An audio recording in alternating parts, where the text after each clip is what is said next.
Comme le titre l'indique, je vais dans cette section porter votre attention sur l'activisme. Afin d'illustrer l'explosion de l'activisme qui a lieu entre 2008 et 2011, j'aurais pu vous présenter les différentes actions des groupes d'activistes qui ont sévi cette année, mais la liste serait trop longue. Je vais plutôt vous renvoyer à nos premières interventions sur le sujet dans les précédents panoramas de la cybercriminalité. Et il faut remonter le temps en ce 12 janvier 2011.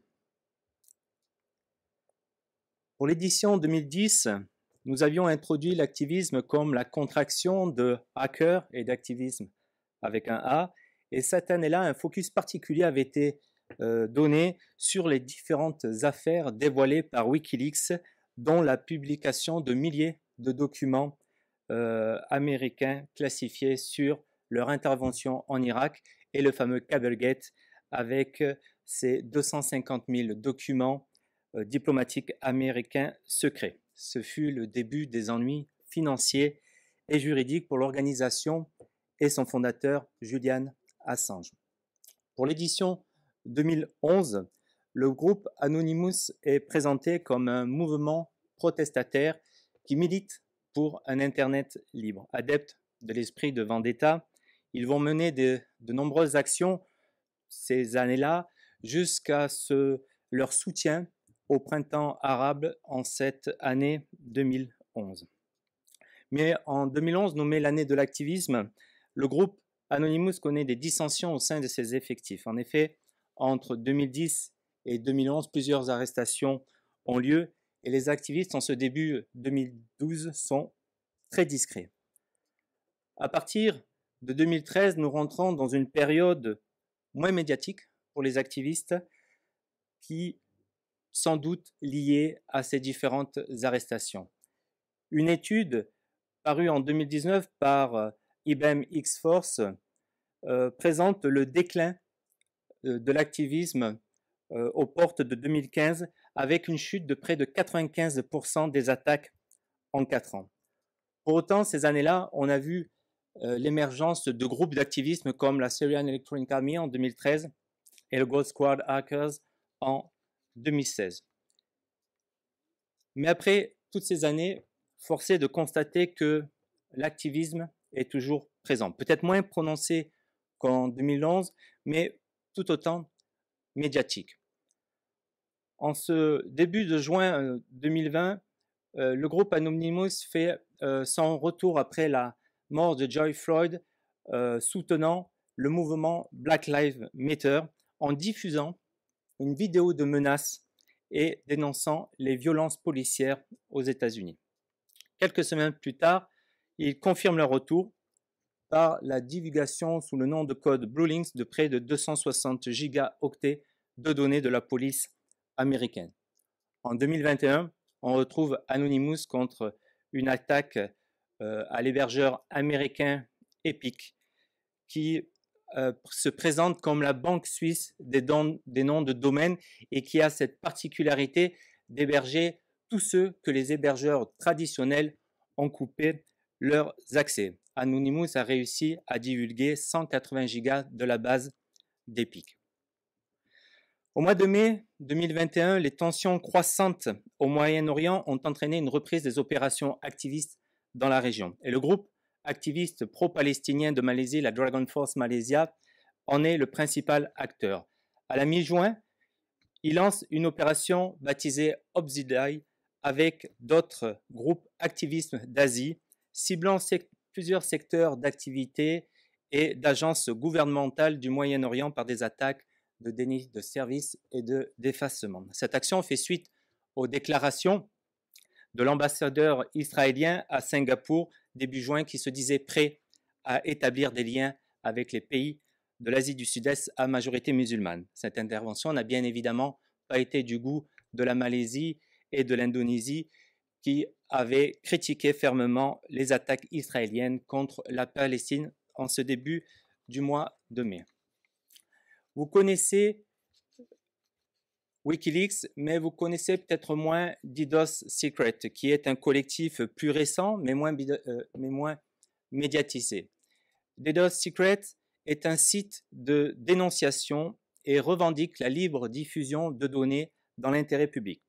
DDoS Secret est à l'origine de plusieurs fuites d'informations comme l'opération Bluelink abordée précédemment en 2020, perpétrée par le groupe Anonymous.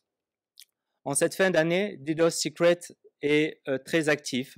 Début novembre, c'est 1,8 téraoctets de données contenant 600 heures de vidéos de surveillance aérienne de la police qui ont été divulguées par DDoS Secret, montrant les citoyens de Dallas filmés à leur insu. Fin septembre, DDoS Secret diffuse sous le nom de code Hannibal Links une base qui contiendrait les données personnelles de près de 1,2 million d'Argentins, membres du personnel militaire et de la sécurité nationale, tous ayant en commun d'être inscrits à la mutuelle des forces armées, l'IOSFA. Quelques jours après, on apprend que ce même pirate posséderait la base de 45 millions de données personnelles de la population d'Argentine provenant du registre national des personnes, le RENAPER. À ce jour, ces données ne sont pas encore publiées et le gouvernement se veut rassurant en affirmant qu'aucune fuite de données n'a été exfiltrée de ces bases, mais le pirate a prouvé son acte en diffusant 60 000 enregistrements qui se sont avérés corrects. Ce pirate annonce que ces données circuleront dans quelques mois et qu'il aurait lui-même déjà vendu en Bitcoin 6 fois cette base en une semaine. Et il assurait que son objectif n'était pas un acte politique, mais bien pour faire prendre conscience aux gens dans la façon dont l'État protège mal leurs données, à suivre en 2022. J'aurais pu développer des actes isolés d'activisme, comme par exemple cette jeune activiste qui, au travers d'une vidéo sur TikTok, a fait tomber un site de délation anti-avortement au Texas en incitant les internautes à se connecter en l'inondant de faux témoignages, ou bien encore la plateforme Twitch qui a subi une fuite de données de 128 gigas, dont l'intégralité du code source de la plateforme, la liste de ses utilisateurs et surtout leurs revenus. Tout le monde garde à l'esprit le piratage de l'assistance publique des hôpitaux de Paris, au cours duquel des données d'environ 1,4 million de personnes testées à la Covid-19 mi-2020 ont été dérobées par un jeune étudiant opposé au pass sanitaire. Le corollaire à tout cela est l'augmentation des fraudes au faux pass sanitaire. Pour reprendre les propos de Camille Chaise, fin décembre, porte-parole du ministère de l'Intérieur, je cite: « Les cyberdélinquants ne font pas d'idéologie ni de politique, ils veulent faire de l'argent et ils ont compris qu'il y avait un business. En effet, le bilan suite aux actions menées par les forces de l'ordre est sans appel. En ce début de janvier 2022, c'est 435 enquêtes qui ont été menées permettant d'aboutir à la découverte de près de 200 000 faux passes sanitaires. Les contrevenants risquent 3 années d'emprisonnement et 45 000 euros d'amende, et suite au texte de loi sur le pass vaccinal, les sanctions passent à 5 années d'emprisonnement et 75 000 euros d'amende. Pour boucler cette présentation et revenir sur Wikileaks, j'aurais pu développer les dénouements autour de l'affaire judiciaire de Julian Assange, qui, je le rappelle, risque 175 ans d'emprisonnement aux États-Unis pour espionnage. Mais je souhaiterais juste apporter un éclairage sur 2 faits en 2021. Tout d'abord, le 4 janvier, la justice britannique a rejeté la demande d'extradition vers les États-Unis pour des raisons de santé. Et en cette fin d'année, nouveau rebondissement, la Haute Cour de Londres a annulé le refus de l'extrader, revenant sur sa décision de première instance. Nous attendons la suite de cette affaire, suite à l'appel de cette décision par son avocate.